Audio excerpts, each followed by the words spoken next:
السلام علیکم سامعین، 23 سفر المظفر اور 19 اگست ہے۔ خبر کا عنوان ہے رابطہ مدارس کا اجلاس، مفتی ابوالقاسم نعمانی کا خطاب۔ یہ خطاب ہم خبر کے آخر میں آڈیو کی شکل میں پیش کریں گے، ہمارے پاس مکمل خطاب ہے۔ پہلے بتا دیں کہ رابطے کا جو مجلس عمومی کا تیسرا اجلاس ہوا ہے، یہ جامعہ رحمت گھگرولی ضلع سہارنپور میں ہوا ہے۔ وہاں المدارس دارالعلوم دیوبند کے محتم صاحب مفتی ابوالقاسم نعمانی نے جہاں اور باتیں کہیں جو آپ آڈیو میں سنیں گے، وہاں چند باتیں خاص طور سے کہیں۔ آپ نے فرمایا کہ مدارس کا رجسٹریشن ہو، ملکیت کے کاغذات مکمل ہوں، حساب و کتاب صاف اور شفاف ہو، لیکن المیہ یہ ہے کہ ہم اب بھی اس میں غفلت برت رہے ہیں۔ محتم صاحب نے یہ بھی فرمایا کہ بچوں کی رہائش، کمروں کا معیار، بیت الخلاء اور غسل خانے، یہ سب طے شدہ چیزیں ہیں اور انہی بنیادوں پر مدارس کو نشانہ بھی بنایا جاتا ہے۔ اس لیے ضروری ہے کہ ہر مدرسہ اپنے لیے کسی قانونی مشیر سے رہنمائی حاصل کر لے۔ یہاں رابطہ مدارس زون نمبر 3 کے صدر حضرت مولانا محمد عاقل قاسم کا خطاب بھی ہوا ہے، جنہوں نے تعلیم کا مقصد بتلایا کہ وہ صرف اللہ کے لیے ہو۔ ایک اہم خطاب مظاہر روم سہارنپور کے امین عام مفتی محمد صالح کا ہوا ہے، جنہوں نے کہا کہ ہمارے جو مدارس ہماری دنیا اور آخرت کا سرمایہ ہیں۔ اور بھی ایک اہم خطاب المدارس کے استاد حضرت مولانا مفتی اشرف عباس قاسمی کا ہوا ہے۔ انہوں نے فرمایا کہ اصل چیز تعلیم اور تربیت ہے، باقی سب امور اس کے تابع ہیں۔ ہماری کوشش ہوگی کہ ہم اگلی کسی قسط میں حضرت مولانا موصوف کا پورا بیان آپ کے سامنے پیش کریں۔ مولانا سید حبیب اللہ مدنی رکن عاملہ نے مشترکہ امتحانات کی رپورٹ پیش کی اور آئندہ امتحانات کے سلسلے میں اصلاحی نکات کی جانب توجہ دلائی۔ اس اجلاس کے کنوینر اور ندامت کر رہے مولانا ڈاکٹر عبدالمالک مغیثی نے افتتاحی خطبے میں کہا کہ مدارس اسلامیہ ملت کے فکری اور تہذیبی قلعے ہیں۔ آخر میں ہم مولانا عبدالمالک مغیثی اور مولانا عاقل کا مختصر خطاب بھی سنائیں گے۔ اس پروگرام میں مظاہر علوم وفد کے نائب ناظم مفتی بدران سعیدی، دارالعلوم زکریہ کے محتمم مفتی شریف خان، اور ادھر قاری محمد طالب جامعہ گڑھی دولت جامعہ رحمت کی جانب سے ان کو مغیثی ایوارڈ دیا گیا ہے۔ پروگرام کا آغاز قاری محمد اسجد جامعہ کی تلاوت کلام پاک سے ہوا ہے، اور یہاں اچھی بات یہ ہوئی کہ اضلاع شاملی اور سہارنپور کے تقریباً 400 مدارس کے ذمہ داران نے شرکت کی ہے۔ خاص طور پر مولانا محمد طاہر مدرسہ فیض ہدایت رحیمی رائے پور، شاہ عتیق صاحب خانقاہ رائے پور، مولانا جمشید ریڈی اور مفتی ناصر الدین مظاہری، مفتی محمد راشد، مفتی شریف خان، مفتی عمران قاسمی خانپور، مولانا محمد آصف ندوی، قاضی رئیس، مولانا توقیر قاسمی، مولانا واصف، مولانا عبداللہ، مولانا عاقل ٹڈولی، مولانا محمد ارشد، مفتی ساجد کھجناوری، نمائندہ مفتی محمد خالد سیف اللہ قاسمی، مولانا اطہر حقانی، مولانا طیب مرزا پور، مولانا یامین، مولانا محمد اکرم، مولانا محمد عرفان، مولانا ارشد، مفتی واصل، مولانا محمد طیب، مولانا محمد شاہد، مولانا شمشیر حسنی، قاری شوقین، مولانا عارف جھاڑون، مولانا واصف، مولانا الطاف، مولانا مشرف، مولانا برکت اللہ امینی کیرانہ، ماسٹر سمیع اللہ خان، مولانا عبدالواجد، قاری مسعود فلاحی استاد مظاہر علوم، مولانا سلمان ندوی، قاری سعید، مولانا نواب کاندلہ، قاری زبیر قاسمی، قاری عارف ظہوری، قاری جنید اور ڈاکٹر واصل وغیرہ کے نام قابل ذکر ہیں۔ مفتی ابوالقاسم نعمانی کا تفصیلی خطاب سنیں اور بعد دوسرے حضرات کے بھی آپ خطابات سنیں۔ کیے جائیں کسی سی اے کے ذریعے ان کی جانچ کرائی جائے۔ یہ ساری وہ چیزیں ہیں کہ جو آج حکومت کی طرف سے پوچھی جا رہی ہیں، سروے کیا جا رہا ہے، اور جن لوگوں نے ان چیزوں کی رعایت کی ہے، کاغذات درست کر لیے ہیں، کوئی پریشانی نہیں ہے، فارم سامنے آئے کمپیوٹر کے جمع کر دیں گے۔ لیکن ان لوگوں نے اس کے اوپر توجہ نہیں کی، ان کو پریشانی کا سامنا کرنا پڑ رہا ہے۔ میں سمجھتا ہوں کہ آج کی مجلس میں بھی لوگوں کی طرف ضرور توجہ دلائی گئی ہوگی، اس لیے میں مقرر درخواست کرتا ہوں کہ جو چیزیں ہمارے لیے پریشانی کا سبب بن سکتی ہیں، جو کمیاں ہیں، جو نقص ہے ہمارے انتظام کے اندر، اس کو دور کرنے کی کوشش کریں، اس کو اولویت کے اعتبار سے اس کو حل کرنے کی کوشش کرنی چاہیے۔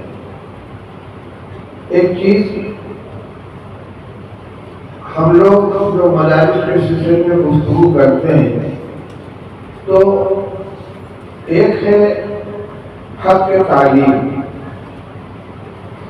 اقلیتوں کو اپنے ادارے قائم کرنے کا، ان کو چلانے کا قانونی طور سے حق ہے، اس میں کوئی شبہ نہیں ہے، اس کی دفعات دستور کے اندر موجود ہے، لیکن ایک قانون چائلڈ پروٹیکشن یعنی حقوق اطفال، حقوق اطفال کے اندر مدارس عربیہ کا کوئی استثناء نہیں ہے۔ استثناء جن چیزوں میں ہے، ہمارے نصاب کیا ہوگا، ہم کتنی عمر کے لڑکوں کو پڑھائیں گے، ان چیزوں میں کوئی پابندی نہیں ہے، لیکن بچوں کی رہائش کیسی ہوگی، ان کا کمرہ کیسا ہوگا، ہمارا غسل خانہ کیسا ہونا چاہیے، استنجا خانہ کیسا ہونا چاہیے، بچوں کے کھانے میں کیا نرم ہونا چاہیے، بیمار ہو جائے ان کے علاج کی کیا شکل ہونی چاہیے، یہ سب چائلڈ پروٹیکشن ایکٹ کے تحت طے شدہ ہے، اور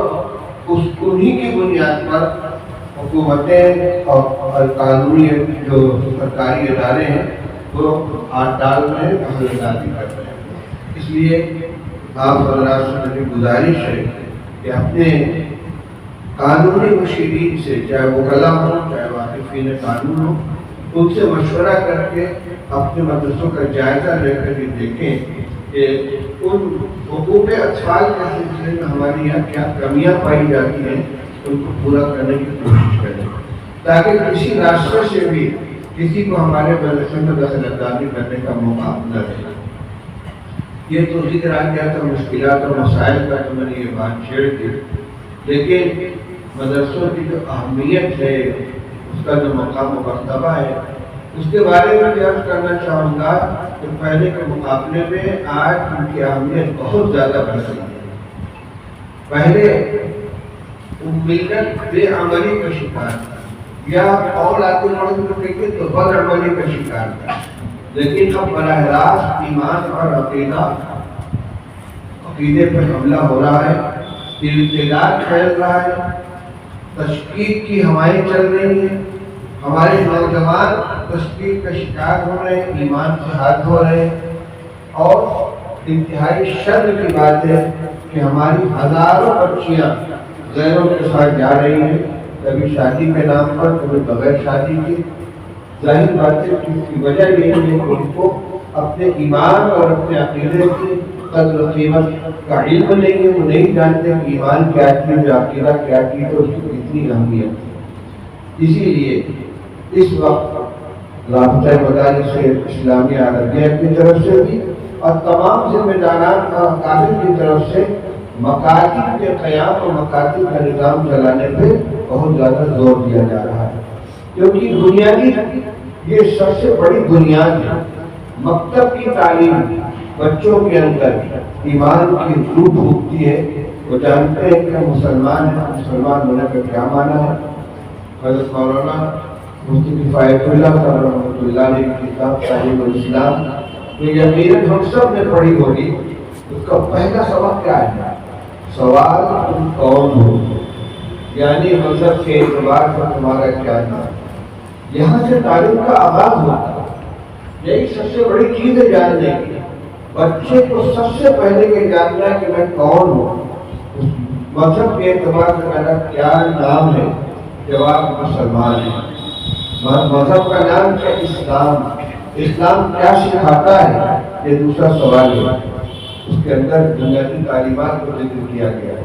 کچا ذہن، بچپن کی زندگی، اس عمر میں جو تعلیم دے دی جائے کہ ان کو پتھر کی لکیر ہوگی آئندہ اگر وہ اس دینی ماحول میں نہیں بھی رہتے، اسکول میں چلے جاتے ہیں، کالج میں چلے جاتے ہیں، یا آگے کی تعلیم حاصل نہیں کرتے، تجارت میں یا ملازمت میں لگ جاتے ہیں، تو بھی جو ایمان کا بیج ان کے اندر پڑ چکا ہے انشاءاللہ ان کو ابتلا سے بچائے گا۔ اس لیے اعلیٰ تعلیم اور جو فقہ ہے، تجوید ہے، عالم فاضل کی تعلیم ہے، ان کے اوپر محنت کرنے کے ساتھ ساتھ ابتدائی تعلیم کے اوپر بہت زیادہ توجہ کرنے کی ضرورت ہے۔ اگر ہو سکے تو منظم مکاتب قائم کریں۔ میں یہ نہیں کہتا کہ آپ جمعیت علماء ہند کی ہی نصاب کو چلائیں، اور بھی بعض ادارے ہیں، دینیات کا ادارہ ہے، جمعیت علماء کے علاوہ گجرات کے بعض ادارے ہیں جو منظم مکاتب چلاتے ہیں۔ تجربہ یہ بتاتا ہے کہ منظم مکاتب کے اندر پڑھنے والے بچوں میں خود اعتمادی زیادہ پیدا ہوتی ہے، اور اس کی وجہ یہ ہے کہ اصلی تعلیم گاہوں میں بچوں کے آنے جانے کا، ان کے لباس کا، ان کے جو بستہ ہے، ان کا ڈریس ہے، ان چیزوں کا جو معیار ہے، اصلی تعلیم کے تعلیم گاہوں میں بچوں کا ایک مخصوص لباس ہوتا ہے، ان کا خاص بستہ ہوتا ہے، ان کو ایک نظم اور ڈسپلن کے تحت حاضری دینی پڑتی ہے۔ وہ جو احساس کمتری کا ایک اثر پڑتا ہے مکاتب کی اور ابتدائی تعلیم ہے، اس سے محفوظ رہتا ہے۔ دوسرا بڑا فائدہ یہ ہے کہ ہمارے قدیم مکاتب میں جہاں ایک ایک بچے کو بلا کر حافظ صاحب تعلیم دیتے ہیں، اگر 25 بچے ہیں اور ایک گھنٹے کے اندر ان کو پڑھانا ہے تو بمشکل 2 منٹ ایک طالب کو ملے گا، اور اگر منظم مکتب کے اعتبار سے تعلیم دلائی جائے تو تمام طلبہ کو ایک ساتھ پڑھایا جاتا ہے، ایک آواز کے اندر پڑھایا جاتا ہے، تو ہر بچے کو پورا وقت ملتا ہے، اس کی مستقل تربیت کی جاتی ہے، ٹریننگ دی جاتی ہے کہ کیسے پڑھایا جائے، اس کا مستقل نظام ہے۔ میں یہ آپ کو متوجہ کرنا چاہتا ہوں کہ جتنے وسائل ہیں آپ کے، اس کے اعتبار سے مکاتب کے قیام کے اوپر توجہ دیں۔ ہم جب کہتے ہیں کہ یہ مدارس دینی قلعہ ہے، مسلمانوں کے لیے ایمان کے قلعے ہیں، یہ اینٹ پتھر کے قلعے مراد نہیں ہے، بلکہ مطلب یہ کہ ایمان کی حفاظت کے لیے، عقیدے کی حفاظت کے لیے اور اسلامی حمیت کی حفاظت کے لیے ان کو قلعہ قرار دیا گیا ہے۔ قلعہ صرف اندر کی حفاظت نہیں کرتا بلکہ باہر کی حفاظت کرتا ہے۔ ہمیں اس کا جائزہ لیتے رہنا چاہیے مدرسے کے اطراف میں کہ کتنے مسلمان بستے ہیں، کتنے بچے ہیں، ان میں کتنے بچے مدرسوں مکاتب میں جاتے ہیں، کتنے نہیں جاتے ہیں، ان کے لیے نظام بنایا جائے۔ اسی کے ساتھ ساتھ تعلیم بالغہ بھی ہماری ایک ذمہ داری ہے۔ جو بچے اسکول کی عمر سے نکل چکے، مکتب کی زندگی سے نکل چکے اور انہوں نے تعلیم حاصل نہیں کی، ان کو بھی تو ایمان سکھانا ہے، ان کو بھی تو دین بتانا ہے، ان کو بھی تو اپنے مسلمان ہونے کی پہچان کرانی ہے۔ اس لیے تعلیم بالغہ کا بھی اپنے ہر مدرسے کے اندر نظم ہونا چاہیے۔ ایسے ہی خواتین کے اندر دینی تعلیم کے لیے جہاں اس کا نظم نہ ہو، کوئی نظم کرنا چاہیے۔ یہ اپنے طور سے کرنے کا کام ہے۔ وجہ یہ ہے کہ آج کل جو فتنے چل رہے ہیں اس میں اندرون خانہ کی فتنے پہنچ رہے ہیں بڑی تعداد میں۔ شکیلی جو اس وقت ایک فتنہ بنے ہوئے ہیں، عورتوں کے اندر گھس کے کام کرتے ہیں۔ ایسے ہی لڑکیوں کا جو اسکول کالج میں پڑھنے والی ہیں اور ان کے علاوہ گھریلو زندگی گزارنے والی بھی بچیاں، یہ ملٹی میڈیا موبائل کے ذریعے دنیا بھر سے ان کا رابطہ رہتا ہے، تعلقات قائم ہوتے ہیں، اور اس وقت اطلاع ہوتی ہے پانی پر سے گزر چکا ہوتا ہے۔ اس لیے ان کے اندر بھی ایمان اور عقیدے کی اہمیت کو اجاگر کرنا، یہ سمجھانا کہ سب سے پہلے مسلمان ہیں، مسلمان ہونے کی اس سے ہماری کیا ذمہ داری ہے، اس کا راستہ یہ تعلیم ہے۔ تو میں یہ گزارش کرنا چاہتا تھا کہ نظم انتظام کے اعتبار سے جو ہدایات دی جاتی ہیں رابطے کی طرف سے، وہ آپ کے سامنے الحمدللہ آئی چکی ہیں۔ اکثر باتیں مقرر سے مقرر آتی رہتی ہیں، لیکن مدرسہ جہاں ہے، جس جگہ آپ اپنے وجود کو لے کر بیٹھے ہیں، اس کو سراپا رحمت بنائیں، پورے علاقے کے لیے اس کو ہدایت کا اور ایمان کا مرکز بنائیں۔ لوگوں کے اندر طلب نہیں ہے، طلب پیدا کر کے ان کو دین کی اہمیت کو سمجھائیں، دین کا کام اللہ بدل فرمائے گا۔ میں شکر گزار ہوں کہ آپ حضرات یہاں تشریف لے آئے ہیں۔ رابطے کے صدر ہونے کی حیثیت سے میں آپ تمام حضرات کا استقبال کرتا ہوں۔ حضرت مولانا سید اشرف صاحب مدنی رحمۃ اللہ وبرکاتہ بانی ہے رابطہ مدارس اسلامیہ عربیہ، انہی کی تحریک پر تعلیم کے اندر یہ رابطہ قائم کر، اللہ ان کے قبر کو نور سے بھرے۔ اس رابطے نے ان اکائیوں کو جوڑ دیا ہے، ورنہ ہر ادارہ اپنی اپنی جگہ پر کام کر رہا تھا۔ آج ہمارے مسائل مشترک مسائل بن گئے، ہماری فکریں مشترک فکریں بن گئی۔ یہ مشترک امتحان کا تو سلسلہ چلا ہے، بہت ہی خوش آئند ہے کہ آپ نے دیکھا کہ اعلان ہو رہا ہے، کبھی کیرانہ کا اعلان ہو رہا ہے، کبھی بڑی دولت کا اعلان ہو رہا ہے، کبھی پانی پت کا اعلان ہو رہا ہے۔ یہ تمام مدارس گویا ایک خاندان کے افراد بن گئے، اس سے بچوں کے درمیان مسابقت کا جذبہ بھی پیدا ہوگا۔ اس وقت مدارس کے معیاری تعلیم کو پرکھنے کا ہمارے پاس دو معیار ہیں، دو معیار ہیں جس سے ہم مدرسوں کی کارکردگی کو پہچانتے ہیں۔ ایک تو سال کے آغاز میں ملک بھر سے جو بچے دارالعلوم دیوبند کے اندر داخلہ کے لیے آتے ہیں، ان کا فیصد دیکھا جاتا ہے کہ یہاں سے کتنے بچے آئے تھے داخلہ کے لیے اور ان میں کتنے فیصد منتخب ہوئے۔ مثال کے طور پر 20 لڑکی آئے اور 15 اس میں سے منتخب ہو گئے، اس کا مطلب ہے کہ 75% اس کا معیار ہے، اور اگر سب کامیاب ہوگا تو 100% ہے۔ اور اگر ایسا ہو خدا نہ خواستہ 10 آئے تو اس میں سے ایک کامیاب ہوا، اس کا مطلب ہے کہ ہمیں تعلیم کی طرف توجہ کرنے کی اور زیادہ ضرورت ہے۔ ایک وہ یہ تو تعلیم کے امتحان داخلہ سے ہوا۔ دوسری چیز، ہر زون میں جو مشترک امتحان ہوتا ہے اس کی جو لسٹ آیا ہوتی ہے، اس میں ایک چیز سامنے آ جاتی ہے کہ کس مدرسے کے طلبہ امتحان کے لیے نمایاں رہے، پہلی دوسری تیسری پوزیشن حاصل کرنے والے۔ یہ ضروری نہیں ہے کہ آج کے امتحان میں، آج کے اعلان میں جو مدارس نمبر اول پر ہے وہی ہمیشہ رہے۔ مقابلہ آرائی کا دور ہے، دوسرے مدرسے والوں کو کوشش کر کے اس جگہ پر قبضہ کرنا چاہیے، اپنے بچوں کو آگے بڑھانے کی کوشش کرنی چاہیے، اور اس کے لیے تعلیم کے نظام پر خاص توجہ کرنا ضروری ہے، جس میں ایک تو نصاب تعلیم کی تکمیل، نصاب تعلیم جس کتاب کا جتنا ہے ایک اعتدال کے ساتھ ان کی تکمیل کی جائے۔ اعتدال کا مطلب یہ ہے کہ پورے نصاب کو پورے سال کا تقسیم کر کے اس طرح پڑھایا جائے کہ یکساں ہو پڑھانے کا انداز، ایسا نہ ہو کہ شروع سال میں تقریریں ہو رہی ہے اور آخری سال میں جا کر دوڑانا پڑ گیا، اور ایسا بھی نہ ہو کہ آدھا نصاب کا آدھا نصاب رہ گیا۔ بہت سے مدرسے مشترک امتحان میں شرکت کرنے سے کتراتے ہیں، اور کترانے کی دو وجہ ہوتی ہیں، یا کہ یہ کہ ان کا معیار تعلیم بہت کمزور ہے، یا یہ کہ ان کی نصاب تعلیم مکمل نہیں ہوتا، کتاب پوری نہیں ہوتی، ان کو خطرہ ہے کہ ہمارے بچے شریک ہوں گے تو کامیاب نہ ہو پائیں گے۔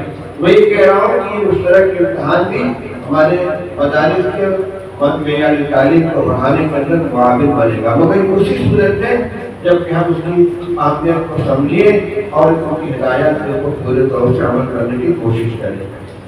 مسائل جو ہمارے سامنے مدارس میں درپیش ہو رہے ہیں، اس کے لیے ہمارے بڑے فکر مند ہیں، کوششیں کر رہے ہیں، لیکن ایک اپنے طور پر ہمیں اپنے تحفظ کی پوری کوشش کرنی چاہیے۔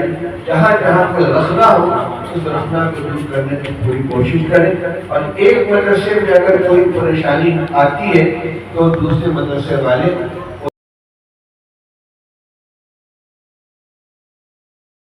تعاون کر سکتے ہو، اس کے اندر کمی نہیں کرنی چاہیے۔ میں انہی چند کلمات کے ساتھ اپنی گزارش ختم کرنا چاہتا ہوں، اور یہ درخواست ضرور ہے کہ صبح سے لے کر اب تک جتنی باتیں نظم، انتظام اور تعلیم اور تربیت سے متعلق ہمارے سامنے آئی ہیں، ان سب کو محفوظ کر کے یہاں سے لے جائیں اور ان پر عمل کرنے کی کوشش کریں۔ اللہ تعالیٰ ہم سب کے جمع ہونے کو قبول فرمائے اور مدارس و مکاتب کی پوری حفاظت فرمائے، اندرون بیرون فتنوں سے ہم پر حفاظت فرمائے۔ ہمارے جو اکابر زندہ ہیں، اللہ تعالیٰ ان کے عمروں میں برکت عطا فرمائے، ان کے خلوص سے پورے طور پر ہمیں مستفید ہونے کی توفیق عطا فرمائے۔ وآخر دعوانا الحمدللہ رب العالمین۔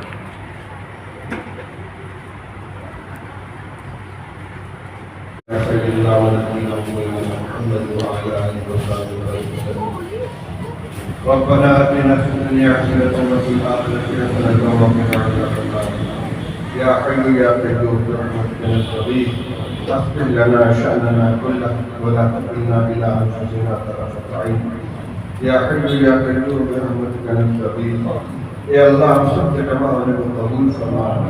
اے اللہ جو مسائل تیرے بحث آئے، اے اللہ عافیت کے ساتھ انتحال فرما۔ اے اللہ تمام مدارس و مکاتب کی حفاظت فرما، اندرون و بیرون فتنوں کی پوری حفاظت فرما۔ اے اللہ ہم سب کو اخلاص کے ساتھ کام کرنے کی توفیق عطا فرما۔ اے اللہ یہ بچے ہمارے پاس امانت ہیں، ان امانتوں کا صحیح حق ادا کرنے کی توفیق عطا فرما۔ اے اللہ ہماری ظاہری اور معنوی حاجتیں خزانے غیب کو پوری فرما۔ اے اللہ جو فیصلے کیے گئے ان کے اندر خیر مقدر فرما، جو باتیں کی گئی ان کے اندر خیر مقدر فرما۔ اے اللہ ہماری نیتوں میں بھی اخلاص پیدا فرما۔ اے اللہ ظاہری اسباب بھی مہیا فرما اور اپنے غیبی مدد کے شامل حال فرما۔ ربنا آتنا فی الدنیا حسنة وفی الآخرة حسنة وقنا عذاب النار۔ وصلی اللہ علی النبی الکریم برحمتک یا ارحم